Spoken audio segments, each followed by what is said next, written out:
நக்கீரர் சங்க பாடல்களில் சிறந்து விளங்கிய பெரும் புலவர். மதுரை களஞ்சியத்தில் இயற்றிய பாடல்கள் தமிழ் இலக்கியத்தின் செழுமை கொண்ட பொக்கிஷங்கள். உண்மை, நேர்மை மற்றும் நெறியை அவரது பாடல்களில் ஆழமான உணர்வுடனும் மரபுடனும் வெளிப்படுத்தினார்.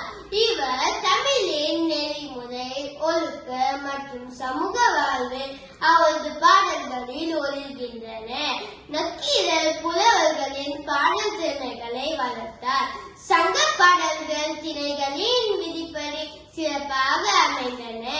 இவர் தமிழின் நெறி, ஒழுக்கம், வாழ்க்கை சிந்தனை ஆகியவற்றிற்கான வழிகாட்டியாக இருந்து புலவர்களுக்கு முன்மாதிரியாக இருந்தார். ஆகையால் நக்கீரர் தமிழை நிலைநாட்டிய இலக்கியத்தின் தமிழில் வாழ்ந்தவர். இவ்வாறு தமிழை தாங்கிய சான்றோர்கள், வாழ்வின் வழிகாட்டிகள், மொழியின் காவலர்கள், தமிழ் வளம் பெறவும் நெறி நிலைத்திருக்கவும் சான்றோரின் பாதையை பின்பற்றவும் வாழ்க தமிழ் வள